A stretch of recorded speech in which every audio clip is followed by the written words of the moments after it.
بتبتدي أحداث المسلسل بصلاح اللي بيكون بطل أفريقيا في الملاكمة، ولكن الدنيا بتكون مخبطة معاه جامد لدرجة إن هو بيشتغل جارد.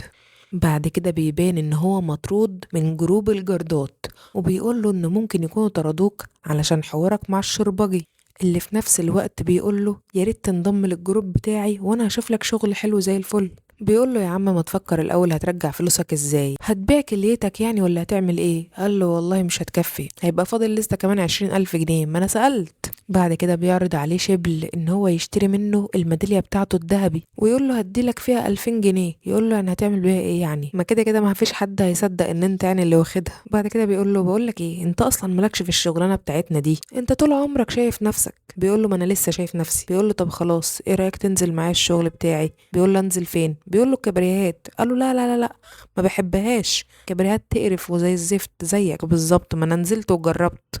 طيب ازيكم عاملين ايه؟ لو اول مره تسمعوني انا اسمي فاطمه عادل، وما تنسوش تشتركوا في القناه وتدوسوا اللايك وشير لو عجبكم الفيديو، وكمان علشان تتابعوا باقي الحلقات. صلاح بينزل شغل وهو ان هو يأمن النجوم اللي جايين يحضروا العرض الخاص للفيلم بتاعهم، وبتبقى مسؤوليته ان هو يأمن بطلة الفيلم، اللي لما بيشوفها بيبدأ يتكلم معاها ويقول لها انا ابني بيحبك جدا، مش بس كده ده كمان بيوري لها صورته. فبتقول له خلاص فكرني ان انا اصور له فيديو مخصوص ليه. فبيشكرها جدا صلاح وبيبدأ يتكلم معاها لدرجة ان هو بيسألها هو في حاجة ما بينك وما بين الممثل ده؟ فهي بتقوله لا، ان هو بيرخم عليها وبس، وانه بيستغلها. حتى بطل الفيلم لما بيجي ينده عليها وبيقول لها تعالي تصوري معايا، بتقول له يا صلاح خبيني كده لان انا مش عايزه اتصور معاه. وبعد كده لما بيشوفوا الممثل مشي من على الستيج بتروح هي عشان تتصور، ولكن بتتفاجئ ان الممثل رجع تاني وقعد يتصور معاها بالعافية، وبيبدأوا يشدوا مع بعض لدرجة ان صلاح بيتدخل، ولما الممثل بيتعصب ويمد ايده عليه صلاح بيضربه في نفس الوقت اللي الصحفيين كلهم بيصوروا. فبيجيله الجارد اللي هو اصلا منزله الشغل ده وبيقول له امشي يا صلاح. بعد كده بتظهر شخصية دينا اللي بتكون في استوديو وبتعمل تجربة أداء صوتي علشان توريهم موهبتها في الغنى، ولكن بتتصدم لما بيطلب منها حوالي مبلغ 200,000 جنيه علشان تعرف تعمل الأغنية. في نفس الوقت بيكلمها محامي أبوها وبيقول لها إن والدك توفى. بعد كده بيظهر شخصية سليمان المحروق، وبيكون صاحب صالة قمار، وبيجيله واحد من الناس اللي شغالة معاه بيقوله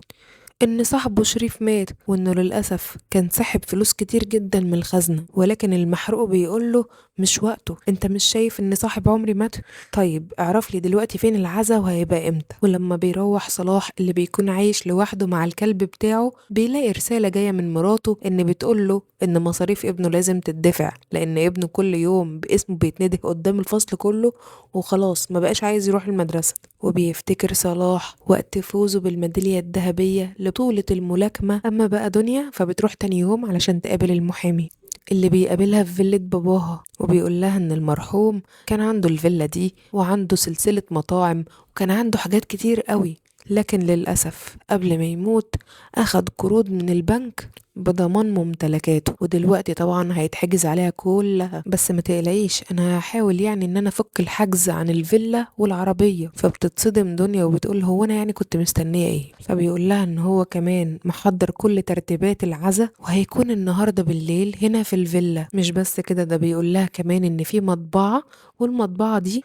باسم عمك ولكن ليكي حق في الإدارة. بيظهر بعد كده شخصية ريعو اللي هو صاحب صلاح، واللي بيكون بيشتغل حلاق، وكل زبون بيقعد معاه بيبدأ يكلمه عن صلاح وإن هو شاطر جدا في الشغل، ولكن حظه بس هو اللي بايظ الفترة دي. فيقول له خلاص أول ما يبقى فيه شغل على طول هكلمه. وبعد كده صلاح بيجيله فبيقول له إن رجالة الشربجي جم هنا وسألوا عليك وبيقولوا لك إن المهلة بتاعتك خلصت.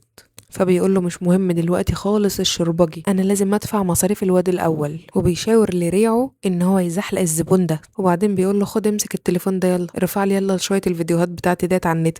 في نفس الوقت ياسين ابنه بيتصل بيه اللي بيقوله ان هو اتضرب في المدرسة وكمان العيال كسرت له النضارة. فبيروح لابنه وبيقعد يتكلم معاه، ولما ابنه بيقوله ان هو قرر خلاص ان هو ما يروحش المدرسة دي تاني، بيقوله امال انت عايز تبقى ايه؟ بيقوله عايز ابقى زيك. بيقوله تبقى زي انا؟ ده انا مش عايز ابقى زيي، انا نفسي ياسين لما تكبر تكون زي العيال النظيفة اللي بتلبس بدل. وبعدين ياسين بيقوله هو انت مش ناوي ترجع تاني تقعد معانا؟ بيقوله ما انت عارف يا ياسين وقلت لك قبل كده وجهة نظري في الموضوع ده. فياسين بيرد عليه وبيقوله ان المدرسة بالنسبة لي زي امي كده بالنسبة لك، متحرمة على. فبيقول له هو انت بتكره المدرسة ليه؟ بيقول له من كل شوية المدرسين بيقعدوا يزعقوا لي، وكمان العيال اللي في المدرسة دول بيضربوني علشان انا بتنفس. تخيل، بتنفس عادي وبيضربوني، انا بقى نفسي ان انا اتمرن زيك علشان اضربهم. فابوه بيقول له طب صاحبهم يا ياسين، صدقني خليك اذكى منهم. بعد كده ياسين بيقول له هو انت مش عايز تمرني علشان العملية؟ بيقول له لا ملهاش دعوة، بس انت بس لسه صغير ودماغك، بس انا خايف تتخبط ولا حاجة، اول ما تكبر همرنك على طول، ما انت عارف ان انا عامل نفس العملية ووريتك العلامة بتاعتها قبل كده. بعدها بيقعد يفكروا بالجملة اللي اتقالت في فيلم ريكو، ان احنا لازم نستحمل ضرب الدنيا، وان مهما الدنيا ضربتنا المهم ان احنا ما نقعش ونكون قد الدنيا. بعدها بيشيله على كتافه وبيقعد يقول له انا هدفع لك مصاريف المدرسة، بس وعد ان انت لازم تروح المدرسة. قال له خلاص وعد. اما الدنيا بقى بتبقى في العزا، وبعد ما الناس كلها ما بتمشي بتلاقي شخصية سليمان المحروق ده لسه قاعد، ولما بيبدأ يكلمها بيفكرها بذكرياته معاها وهي صغيرة، فبتقول له انا مش فاكرة حاجة. وده طبعا لان دنيا ما تربتش اصلا مع ابوها خالص. فبيقول لها امال انت جايه ليه؟ جايه دلوقتي علشان تورثي؟ وبيقول لها ان هو يعرف عنه كل حاجه، وان انت البت الصغيره اللي رماها في حجر امها. بيقول لها بس يا خساره انت حظك وحش قوي، لان المرحوم قبل ما يموت سحب كل فلوسه من البنوك وعليهم 50 مليون جنيه مني. وبعدين بيلعب معاها لعبه وبيقول لها اختاري ايد، ولما بتختار الايد الصح اللي بيكون فيها عملة مخبيها، فبيديها العملة دي وبيقول لها ان هو مستنيها المرة الجاية تجيله ومعاها 50 مليون جنيه والدلوع بتاعه ده. بعد كده بيروح شبل لصلاح علشان ياخد منه الميدالية الذهب زي ما اتفق معاه ان هو يشتريها منه، وبيديله 2000 جنيه وبيقول له ان هو هيديله باقي المبلغ بعد اسبوع. بعد كده دنيا بتروح تاني يوم علشان تشوف المطبعة وبتلاقيها خرابة، وبتسأل المحامي عن ان هو يعرف واحد اسمه سليمان. فبيقول لها قصدك سليمان المحروق؟ فبتقول له ايوه. فبيقول لها ده كان شريك ابوكي، هو ماله بقى في ايه؟ فبتقول له لا ابدا ما فيش. بعد كده بتتفاجئ ان في ناس جايه تركب كاميرات في المطبعه، ولما بتسالهم انتوا بتعملوا ايه بيقولوا لها ان هم جايين يركبوا الكاميرات دي علشان الحاج سليمان يبقى كله تحت نظره. فالمحامي بيسالها هو ايه الموضوع بالظبط؟ فبتقول له ان هو بيقول ان ليه عند ابويا فلوس. فبيقول لها طيب هو معاه ورق بكده؟ بتقول له لا. فبيقول لها خلاص يبقى كده ملوش حاجة عندك، انت بس لازم تكلمي شركة امن او حراسة او اي حاجة علشان تيجي تأمن لك المطبعة وتأمنك. فبتبدأ دنيا فعلا ان هي تكلم شركات الامن علشان يبعتوا لها سيكيورتي او جاردات ان هم يأمنوها، ولكن كل واحد بتكلمه تقول بس ان هو هيأمنها من سليمان المحروق يقولوا لها لا لا لا لا ملناش دعوة، وبيقفلوا معاها.